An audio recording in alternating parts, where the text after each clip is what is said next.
E aí, galera, sejam todos bem-vindos ao meu canal. E a partir desse vídeo, nós vamos começar a falar sobre hematologia. Vocês têm ideia de quão complexo é esse tecido? Não?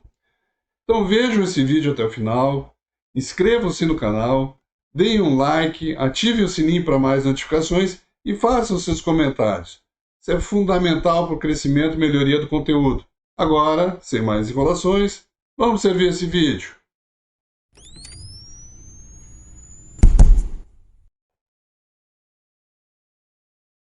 Então, caros amigos, analistas clínicos, vamos iniciar essa série de vídeos de forma bem geral.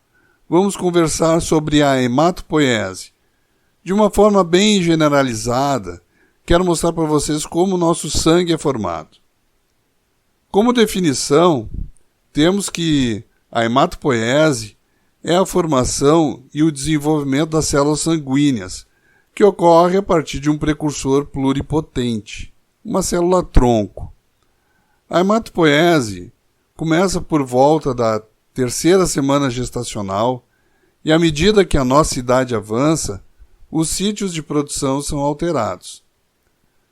Os principais períodos são classificados em mesoblástico.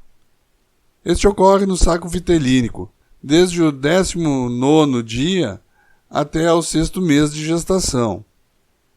O hepático inicia por volta do 1º mês e torna-se predominante na hematopoiese entre o 3º e o 6º mês gestacional. O medular, ele ocorre entre o 6º e o 8º mês de gestação e depois, até os 5 anos de idade, a medula de todos os ossos do corpo participam do processo.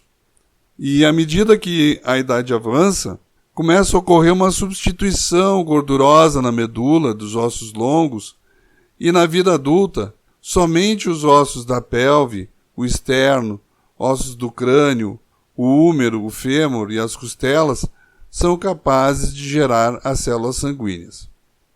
A medula óssea. Quando tem atividade hematopoética, é conhecida como medula vermelha, e quando é preenchida por tecido gorduroso, é conhecida por medula amarela. Esse processo de substituição por tecido gorduroso ele é reversível. A medula óssea ela é o principal órgão de armazenamento de neutrófilos maduros e contém cerca de 2,5 vezes a 5 vezes o pool intravascular dessas células. Essa reserva é responsável pelo aumento rápido da contagem de neutrófilos durante uma infecção. Em relação à regulação e manutenção, a hematopoiese compreende a eritropoiese, a leucopoiese e a trombopoiese. Existem substâncias mediadoras da hematopoiese, que são as interleucinas, alguns hormônios circulantes e os fatores de crescimento denominados CSF, ou Colony Stimulating Factors, como, por exemplo, nós vamos ter a ação das interleucinas 3, 7, o fator estimulante de colônias, de granulócitos, de linfócitos. Então, como é que ocorre essa hematopoiese? Vamos fazer uma historinha aí, né? Tudo começa com uma célula-tronco, uma célula pluripotente, uma célula que tem capaz de se dividir para formar ela mesma e se dividir e se diferenciar em qualquer outro tipo de célula. Então essa célula pluripotente, ela vai dar origem a todas as outras linhagens. Nessa geração de células do tecido sanguíneo, a célula-tronco pluripotente segue 2 caminhos distintos. Um, gerando as células linfóides multipotentes, e o outro, gerando as células mieloide multipotentes. Essas células a gente chama de estaminais. São células indiferenciadas, com capacidade de autorrenovação e divisão ilimitada. Bom, vamos começar por um dos caminhos, né? Vamos começar falando pelas células linfóides multipotentes, porque é o caminho mais simples. Inicialmente, A gente chama elas de multipotente porque elas vão dar origem a toda a linhagem de linfócitos. Então, por ação de algumas interleucinas e citocinas, ela vai se diferenciar em linfoblasto e célula dendrítica linfóide. Os linfoblastos amadurecem na medula óssea até chegar à forma de um prolinfócito. Quando esse amadurece, ele forma os linfócitos jovens e as células natural killer no sangue. À medida que os linfócitos amadurecem, eles são marcados em órgãos específicos, como linfócitos T e B maduros. E os linfócitos B, quando ativados, vão se diferenciar em plasmócitos.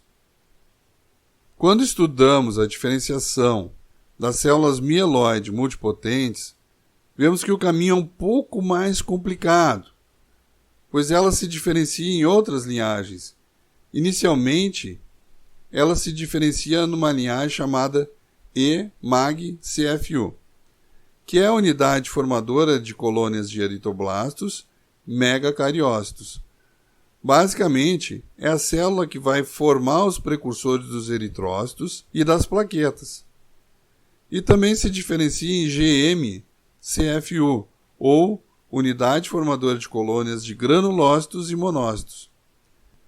Então, quando a EMAG-CFU, sofre ação da eritropoetina, da interleucina 3 e dos fatores de crescimento de células-tronco, ela se diferencia em CFU-E, ou unidade formadora de colônias de eritrócitos, que são os progenitores eritróides, e que quando a trombopoetina age, juntamente com esses outros dois fatores, ela se diferencia em megacardioblasto. De novo, a gente vai ter que escolher um caminho, então vamos começar falando sobre a linhagem eritróide. A unidade formadora de colônia de eritrócitos continua a sua maturação formando o pró-eritroblasto, que vai se diferenciar em eritroblasto basófilo, depois em eritroblasto policromatófilo e, na sequência, o eritroblasto ortocromatófilo. Essas células da linhagem vermelha ainda possuem núcleo. Em seguida, nós vamos ter o reticulócito, que vai apresentar apenas fragmentos nucleares. Essa porção da linhagem normalmente é encontrada na medula óssea. O elemento figurado final dessa diferenciação é a hemácia, presente no sangue circulante. O megacardioblasto. Ele segue o caminho maturando em pró-megacariócito, em megacariócito, presente na medula óssea. O megacariócito vai se fragmentando e formando plaquetas circulantes no sangue. Por fim, vamos falar da linhagem de granulócitos e monócitos. A célula mieloide multipotente dará origem ao mieloblasto, e esse irá se diferenciar em 4 outras linhagens por ação de interleucinas e algumas citocinas diferentes. O mieloblasto, à medida que amadurece, sofre ação da GM-SCF, ou fator de crescimento, ou fator estimulante de crescimento de granulócitos e monócitos, e se diferencia em monoblasto, que sofrerá a ação da MSCF, ou fator de crescimento, ou fator estimulante de crescimento de monócitos, e se transformará em um promonócito. Esses elementos são pertencentes à medula óssea. Quando o promonócito migra para o sangue, ele se diferencia em monócito, e quando vai para o tecido combater algum processo infeccioso, ele se transforma em macrófago, ou alguma célula dendrítica. Porém, se o mieloblasto sofrer ação da GSCF, ou fator estimulante de crescimento dos granulócitos, ele se transformará em um promielócito neutrófilo, que amadurece e gera um mielócito neutrófilo.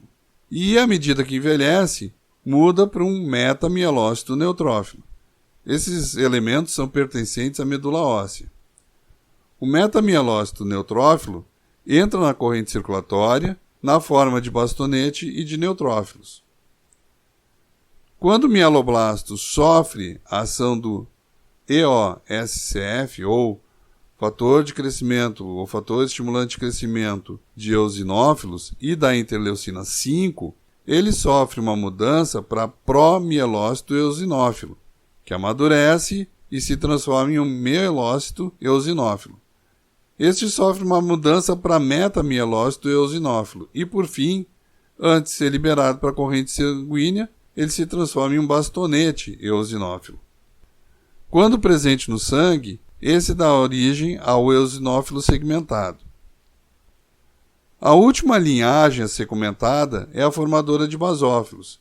Então, o mieloblasto sofre a ação da BASF, ou fator estimulante de crescimento de basófilos, e se transforma em um promielócito basófilo, que, à medida que amadurece, se transforma em um mielócito basófilo, e à medida que envelhece, se transforma em um metamielócito basófilo e bastonete basófilo.